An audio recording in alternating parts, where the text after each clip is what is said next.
मेरा नाम अनीता पुरी है। मैं डायरेक्टरेट ऑफ एलिमेंट्री एजुकेशन में पिछले 12 सालों से जॉब कर रही हूँ और जब हम लगे थे हमें सिर्फ 4,000 रुपये मिलते थे।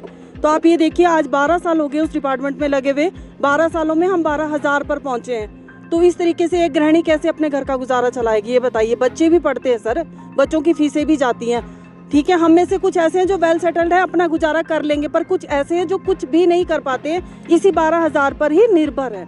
तो हम मुख्यमंत्री जी से यही आग्रह करना चाहेंगे कि इस महंगाई के दौर को देखते हुए हमारी जो सेवाएं हैं वो जो आप ले रहे हैं उसके ब्याह में हमें ठीक से उसका भत्ता भी दो, हमारी सैलरी को इंक्रीज किया जाए। पॉलिसी का निर्माण भी चाहते हैं, पर सबसे पहले सर हम ये चाहते हैं कि वेतन वृद्धि तो हो जाए ना कम से कम, जिससे घर चलता है हमारा।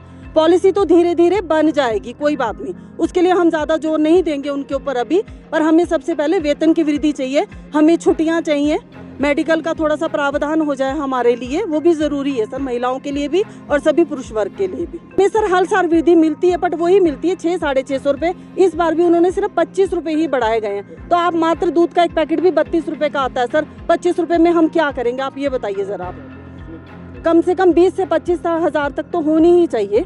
हम ये नहीं कहते कि न्यू कमर्स को भी आप 25 दो, 20 दो, स्लैब बना दीजिए, जितने साल जिसने काम किया उस हिसाब से उनको वेतन वृद्धि दी जाए। आगामी कदम हम अपने कर्मचारी भाइयों से पूछकर उसके हिसाब से चलेंगे सर, जैसा हमारे संगठन बोलेगा हमें, ठीक है ना। हम विरोध कुछ नहीं करेंगे, शांतिपूर्वक हम आज बैठे हैं। अब देखते हैं मुख्यमंत्री जी हमारी बात कहाँ तक सुनते हैं। मैं धर्मेंद्र शर्मा, कृषि विभाग में आउटसोर्स कर्मचारी कार्यरत हूँ। जी सर, हम पिछली 15 सालों से आउटसोर्स पे काम कर रहे हैं, तो हम सीएम साहब से मांग रख रहे हैं कि हमारे लिए स्थायी नीति बनाई जाए, इन कंपनियों को बाहर का रास्ता दिखाया जाए। बिचौलियों की हमें आवश्यकता नहीं है, डिपार्टमेंट सक्षम है कि हमें सैलरी दे सकता है, बिचौलियों का काम सिर्फ हमारे लिए सैलरी देना है।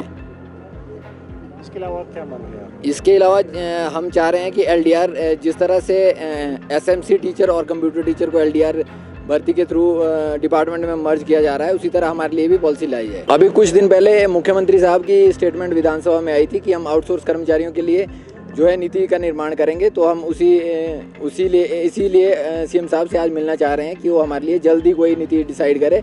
इतने सालों से शोषण हो रहा है, इसका जो है अंत जल्द किया जाए। कितने साल हो गए सर, हमें 15 से 20 साल हो गए हैं विभागों में अपनी सेवाएं देते हुए, और मात्र 10 से 12 हज़ार की सैलरी में हम काम कर रहे हैं। इतनी सैलरी में घर चलाना बहुत मुश्किल है। तो इसके लिए जो है हिमाचल के युवाओं का इस शोषण को रोकने के लिए स्थायी नीति का होना बहुत जरूरी है। सर, हमें पूरी उम्मीद है कि मुख्यमंत्री साहब हमारे लिए जरूर कुछ ना कुछ करेंगे। जिस तरह का उनका नारा है व्यवस्था परिवर्तन का, ये भी एक स्टेप व्यवस्था परिवर्तन का ही होगा कि युवाओं का इस प्रकार शोषण ना हो।